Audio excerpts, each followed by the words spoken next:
Ahora vamos a pasar a la parte de demos, que creo que va a ser muy interesante. Y primero vamos a empezar con Nelson Leoni, que es el director de comunicación y marketing de UNICEF. Ha venido desde Brasil para dar esta demo, o de contar un poco lo que han estado haciendo con UNICEF para enfrentar el reto de Zika.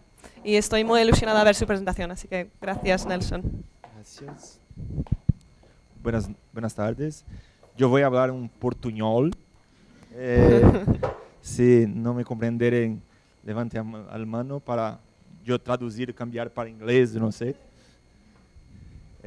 Mas eu creio que vocês me entenderam.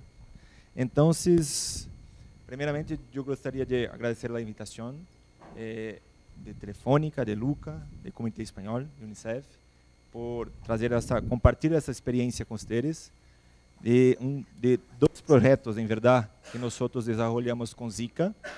Como eu creio que vocês sabem, se empezou a crise da enfermidade de Zika em Brasil, especificamente na parte northeast de Brasil, a mais pobre, e nós empezamos um trabalho conjunto dentro da oficina de dados digitais e com o trabalho de C4D, de Communication for Development, in the field, no campo, para trabalhar e juntar os esforços, o conteúdo, as mensagens claves que nós havíamos trabalhado em digital, em social media, mas também as pessoas que estão em campo. Para apenas lembrá-los que Brasil é muito grande, 200 milhões de pessoas e 139 milhões de pessoas conectadas na internet. E solamente em Facebook nós temos 110 milhões de pessoas. Então, muitas pessoas que nós podemos falar, compartilhar ideias, engajar e invitá-las para tomar ações em relação a qualquer causa que nós temos interesse. Nosso outcome, nosso objetivo para o Zika em 2016 era invitar as pessoas a tomar ações para proteger-se de Zika e também colocar UNICEF como um player importante dentro deste problema que nós estávamos enfrentando, porque em Brasil, nosso trabalho em campo existe na área programática da UNICEF, mas também nós falamos com donantes e tudo mais. E nós necessitamos fazer raise awareness de nosso trabalho em Zika. Então, para começar, ninguém sabia de Zika. Então, nós necessitamos de dados, informações. O que as pessoas falavam sobre Zika?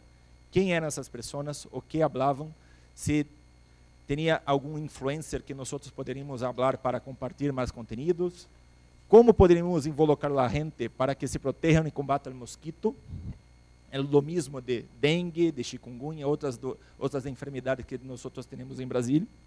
E para fazermos isto, nós começamos uma parceria com o Facebook para termos acesso aos dados privados do Facebook. Então, nós tivemos acesso à caixa negra do Facebook, abrir a caixa negra e conseguir mirar de dentro para fora e ter acesso a todos anonymized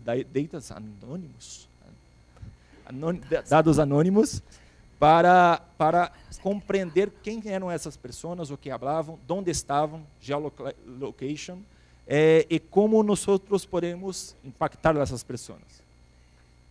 E começamos este monitório para o mundo, 63 milhões de menções em Facebook e Twitter, em verdade, neste caso, desde fevereiro de 2015 até janeiro de 2016, na primeira parte do projeto, para alimentar de dados e informações, porque nós não havíamos nada. Então, para começar um trabalho, necessitamos de informações. São em 6 idiomas, 6 linguagens, e você pode ver que, na medida que o tempo passa, o mundo começa a falar de Zika, mas desde o início somente em Brasil. Com essas informações e com os dados específicos de Facebook, que foram 17 milhões de menções, nós compreendemos diversas informações em relação a Zika.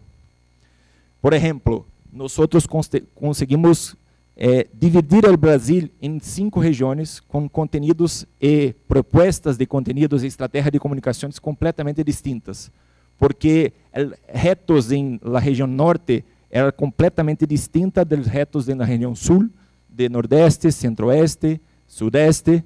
Então, nós necessitamos criar cluster de conteúdos e compreender com quem teríamos que publicar aquela mensagem para impactar de forma com um valor. Tem um mantra que é the right message in the right time for the right user. Então, para nós lograr êxito nisso, nós necessitamos saber onde estavam. E também compreender quem são os influencers. Então, criamos diversas networks like this, esta específica de Ministério de Saúde, mas de Unicef, e compreender quem eram as pessoas que compartilham nossas informações e que eram influencers que nós poderíamos falar. E com essas pessoas, nós enviávamos conteúdo e eles publicavam, com a linguagem deles, mas com nossas informações. Pero eles impactavam com mais valor das pessoas, porque não era somente o Unicef falando, eram outras pessoas com influência para falar com o seu público. Além disso, o que eles falavam? Então, as percepções em escuta digital, as pessoas falavam por controle do vetor, autoproteção, dúvidas sobre Zika, sintomas e mitos e rumores. Para nós, o principal target eram mulheres embaraçadas, porque ninhos com microcefalia poderiam nascer e tudo mais. E nós começamos a comunicação especificamente para mulheres embaraçadas. Mas nós fomos descobrindo que não somente as mulheres falavam sobre isso. Eram pessoas, 82% de 18 e 44 anos de idade. Os homens publicavam mais conteúdo sobre Zika e como se proteger do que as mulheres, e as mulheres eram mais engajadas, compartilham, comentavam, mas não publicavam conteúdo novo, somente passavam adiante os conteúdos que já estavam em sua timeline. E isto cambiou a forma de comunicação para nós, porque se eu nunca, never in my mind, publiquei conteúdo especificamente para homens, e eles são uma principal fonte de informação para as mulheres, porque são parejas, porque são influencers na sua família, por que eu não vou falar com eles? E 84% utilizam exclusivamente telefone móvel. Então, o tipo de conteúdo, o formato, o tamanho do conteúdo, a mensagem, teria que ser adaptada e cambiada para este tipo de device. E este é um exemplo muito interessante, que este foi o post mais bem sucedido de 2016, é um post orgânico. De verdade, nós investimos $4, mas $4 não é muito plata. E nós impactamos 3,5 milhões de pessoas e engajamos individual users, 234 mil individual users, exclusivamente neste post. E este post foi exclusivo para homens. É uma homenagem de um pai que cuidava de sua filha, solamente sozinho, sem apoio de sua madre. E este cambiou a história de Unicef dentro das redes sociais nesta enfermidade. Porque depois comprovou, primeiramente, que o case e a escuta digital era verdade, que os homens têm importância, e as outras percepções, como vector control, como mitos e rumores, eram tão importantes quanto. Então, nós cambiamos também para falarmos exclusivamente com mulheres embaraçadas, conteúdos específicos, solamente sobre mitos e rumores, para cambiar a informação. E também começamos A/B test com a mesma fotografia, mesmo picture, mas com mensagens diferentes, para compreender o que mais impacta as pessoas. Por exemplo, neste lado, eu coloquei que a Aedes aegypti se pode matar. Ok, é uma informação clave, importante, mas as pessoas não compartilham. E neste outro lado, eu coloquei o mesmo conteúdo, mas de uma forma cambiada. Por exemplo, 1,4 milhões de pessoas foram infectadas e 419 pessoas morreram por causa de Zika. Este post teve 300% mais de resultado do que este, com a mesma imagem. E nós agora, toda a nova campanha, novo conteúdo, nós fazemos um A/B test para compreender o que é mais importante e menos importante para cada cluster de audiência. E o que nós descobrimos com o Zika Case e Big Data é criar distintos públicos em clusters distintos e uma estratégia específica para um de cada deles. Porque em digital não adianta comunicar com todos, porque nós somos pessoas distintas e temos interesses distintos. Em lo mesmo conteúdo, mas de uma mirada distinta. Então, temos que falar de forma diferente.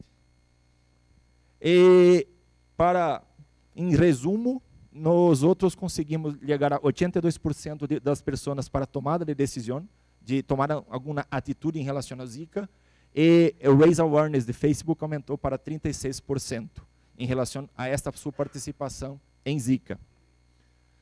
Mas Zika Case não é somente Facebook, não é somente usar as redes sociais com dados, mas nós temos uma outra expectativa muito grande e que nós estamos desenvolvendo uma parceria com Telefônica para usar o Big Data a partir da mobilidade das pessoas com seu telefone, como a Helena mencionou. Em Colômbia fazemos isso, mas em Brasil nós estamos começando esse estudo para compreender como se foi a propagação de Zika na área mais afetada de Brasil, e com isso compreender como a enfermidade se caminhou pelo Brasil.